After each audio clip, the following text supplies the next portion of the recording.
Hello students, welcome to my channel. So students, अगर आप अपने बीए के सेकेंड ईयर के थर्ड सेमेस्टर में हिंदी गद्य पढ़ते हैं तो आज की वीडियो में मैं आपके हिंदी गद्य के कुछ इम्पॉर्टेंट एमसीक्यू लेकर आई हूँ। तो आज की वीडियो के जितने भी ये प्रश्न मैं लेकर आई हूँ एमसीक्यू के, ये आपके एग्ज़ाम के दृष्टि से अत्यंत महत्वपूर्ण है।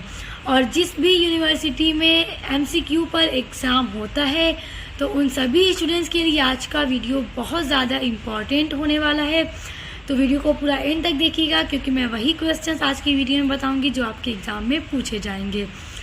और मैंने इसकी क्लास भी स्टार्ट कर दी है जिसमें मैं आपकी सभी यूनिट्स को कंप्लीट करवा रही हूँ। तो आप उसके लिए चैनल पर विजिट कीजिएगा, प्लेलिस्ट को चेक कीजिएगा, या तो फिर देखिए इसी वीडियो के डिस्क्रिप्शन बॉक्स में मैं आपको प्लेलिस्ट की लिंक दे दूंगी। तो इस वीडियो को पूरा वॉच करने के बाद डिस्क्रिप्शन बॉक्स में दी गई लिंक को ज़रूर चेक कीजिएगा। आइए आपके इम्पॉर्टेंट क्वेश्चंस को देखते हैं। सबसे पहला आपका क्वेश्चन है, आधुनिक हिंदी साहित्य का जनक माना जाता है। तो देखिए, भारतेंदु हरिश्चंद्र को आधुनिक हिंदी साहित्य का जनक माना जाता है। तो ऑप्शन नंबर 2 आपका करेक्ट है। अगला है, हिंदी एकांकी का विकास किस युग से माना जाता है।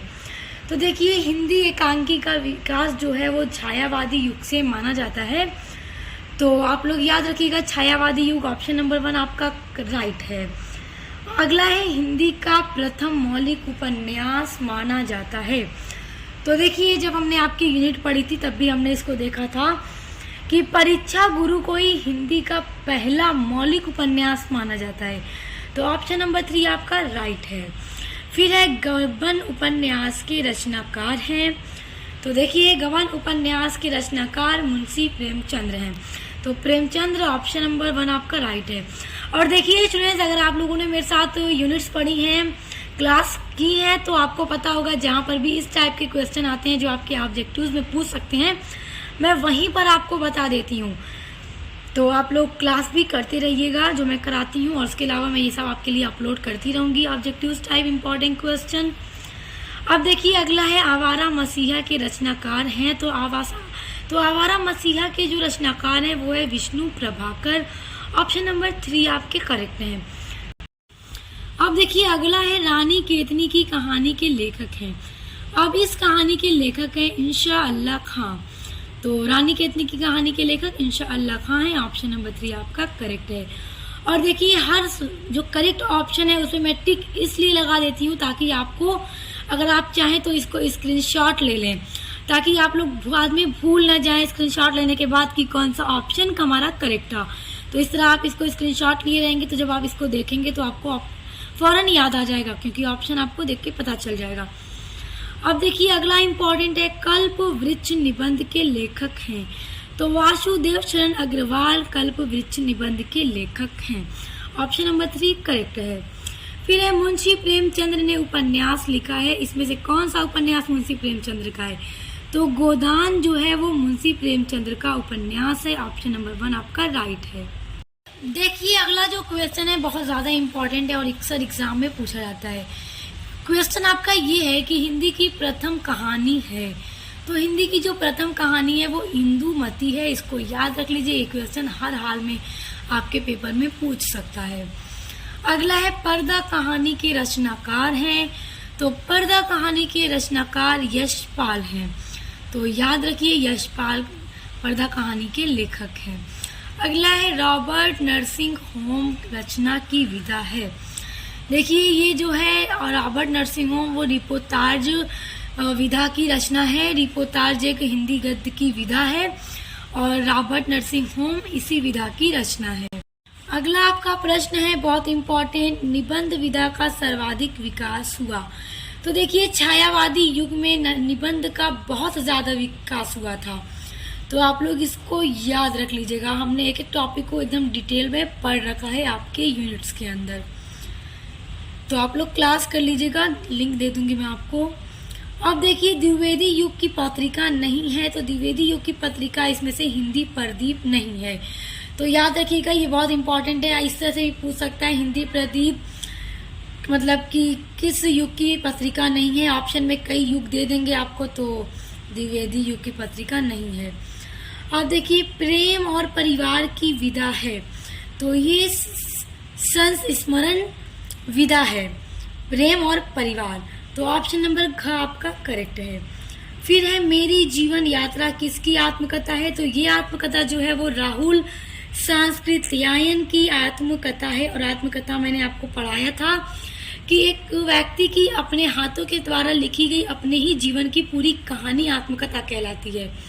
तो मेरी जीवन यात्रा राहुल सांस्कृत्यायन की आत्मकथा है। अब देखिए मजदूरी और प्रेम किस विधा की रचना है? तो ये निबंध है। मजदूरी और प्रेम जो है वो निबंध विधा की रचना है। तो इस तरह आप इसको निबंध भी कह सकते हैं कि मजदूरी और प्रेम निबंध है। तो ऑप्शन नंबर का आपका राइट है। देखिए अगला प्रश्न है, कबीर पुस्तक के लेखक हैं? तो हजारी प्रसाद द्विवेदी कबीर पुस्तक के लेखक हैं। ऑप्शन नंबर ख आपका करेक्ट है। फिर है यात्रा वृत्त विधा किस युग की देन है? तो भारतेंदु युग की देन है। कौन सी विधा? यात्रा वृत्त विधा। और ये सारी विधाओं के बारे में अगर आप डिटेल में पढ़ना चाहते हैं तो स्टूडेंट डिस्क्रिप्शन बॉक्स में दी गई लिंक पर जरूर विजिट कीजिएगा। देखिए अगला आपका प्रश्न है, अपनी खबर आत्मकथा के लेखक कौन है? तो इस आत्मकथा के लेखक हैं, देखिए ऑप्शन नंबर ख देखिए अपना, पांडेय बेचन शर्मा उग्र। ये जो है वही है अपनी खबर आत्मकथा के लेखक। ऑप्शन नंबर ख आपका करेक्ट है। फिर है हंस पत्रिका के संपादक थे? तो देखिए प्रेमचंद्र हंस पत्रिका के संपादक थे। तो ये क्वेश्चन बहुत इंपॉर्टेंट है। प्रेमचंद से रिलेटेड बहुत सारे प्रश्न आपके एग्जाम में जरूर आएंगे, तो इसलिए याद कर लीजिएगा आज की वीडियो में जितने भी मैं आपको एमसीक्यू बता रही हूँ। अगला है कलम का सिपाही के रचनाकार हैं। अब देखिए कलम का सिपाही किसने लिखा है? तो अमृत राय ने लिखा है। ऑप्शन नंबर ग आपका राइट है। फिर है अगला, आचार्य रामचंद्र शुक्ल ने निबंधों का संग्रह है। देखिए आचार्य रामचंद्र शुक्ल जो है उन्होंने जितने भी निबंध लिखे तो उनके निबंधों का संग्रह क्या है? वो है चिंतामणि। तो याद रखिएगा चिंतामणि आचार्य रामचंद्र शुक्ल के निबंधों का ही संग्रह है। ऑप्शन नंबर का राइट है। ये सभी प्रश्न बहुत इंपॉर्टेंट हैं। अगला है डॉक्टर हजारी प्रसाद द्विवेदी की रचना है। इनमें से कौन सी रचना हजारी प्रसाद द्विवेदी की है? तो देखिए विचार प्रवाह जो है ऑप्शन नंबर ख, ये हजारी प्रसाद द्विवेदी की रचना है। अगला है यशपाल की आत्मकथा इनमें से कौन सी है? तो सिंहावलोकन, ये यशपाल की आत्मकथा है। ऑप्शन नंबर घ आपका करेक्ट है। अब देखिए हिंदी के साहित्य इतिहास के लेखक हैं, तो आचार्य रामचंद्र शुक्ल इसके लेखक हैं। अगला प्रश्न है भारतेंदु युग से पूर्व के लेखक हैं। देखिए सदा सुखलाल जो है वो भारतेंदु युग से पूर्व के लेखक हैं। तो ये प्रश्न अक्सर आपके परीक्षा में आता है, तो आप इसको तैयार कर लीजिए, एकदम याद कर लीजिए कि सदा सुखलाल भारतेंदु युग से पूर्व के लेखक हैं। अगला है अशोक के फूल के रचनाकार कौन है? तो डॉक्टर हजारी प्रसाद द्विवेदी अशोक के फूल के रचनाकार हैं। अगला है चिंतामणि की गद्य विधा है। देखिए चिंतामणि की गद्य विधा निबंध है, और अभी हमने देखा था कि ये आचार्य रामचंद्र शुक्ल के निबंधों का ही संग्रह है। कौन? चिंतामणि। तो निबंध का संग्रह है, तो ये निबंध गद्य विधा से ही हुआ, तो ग आपका करेक्ट है। इस तरह के बहुत सारे क्वेश्चन जो है ना आपके एग्जाम में टकराते हैं, तो आप एक क्वेश्चन से दूसरे क्वेश्चन के भी आंसर को ढूंढ सकते हैं। बस अच्छे से दिमाग खोल कर देखिएगा, सारी चीज़ें आपको मिलेंगी। फिर देखिए तरंगिनी की रचना विधा है, तो ये क्या है? गद्य काव्य है। ऑप्शन नंबर क करेक्ट है। मेरी असफलताएं आत्मकथा के रचनाकार कौन है? तो बाबू गुलाब राय, इन्हीं की आत्मकथा है मेरी असफलताएं, तो इन्होंने ही लिखा है। तो ऑप्शन नंबर ख बाबू गुलाब राय राइट आंसर। अगला है रेखा चित्र पर आधारित रचना है। तो देखिए अतीत के चलचित्र जो है रेखा चित्र पर आधारित रचना है। और स्टूडेंट्स देखिए ये सारी जो गद्य विधाएं हैं इनको मैंने पढ़ा रखा है, जैसे कि निबंध, रेखाचित्र, संस्मरण, जितनी भी सारी विधाएं हैं हिंदी की सब मैंने कंप्लीट करा दी है। तो आप उसके लिए डिस्क्रिप्शन बॉक्स में दी गई लिंक पर ज़रूर विजिट कीजिएगा। अगला है छायावादोत्तर युग का काल है। बहुत इंपॉर्टेंट ये क्वेश्चन है। देखिए अलग अलग जो काल है उनके युग से प्रश्न जरूर आएगा। तो देखिए ऑप्शन नंबर घ 1938 ईस्वी से वर्तमान तक छायावादोत्तर युग का काल है। तो ये सारे बहुत ही महत्वपूर्ण प्रश्न हैं आपके एग्जाम की दृष्टि से, इनको तैयार कर लीजिएगा। अगर आप अपने बीए थर्ड सेमेस्टर में अपने मेजर में इंग्लिश लिटरेचर पढ़ते हैं या फिर माइनर में आप इंग्लिश पढ़ते हैं, जो आपका सिलेबस है क्रिएटिव राइटिंग, तो इन सभी की क्लास मेरे चैनल पर स्टार्ट हो गई है। और उसके अलावा आपकी बीए थर्ड सेमेस्टर सोशियोलॉजी की भी क्लास स्टार्ट हो गई है। तो पूरा सिलेबस मैंने सोशियोलॉजी का कंप्लीट करवा दिया है।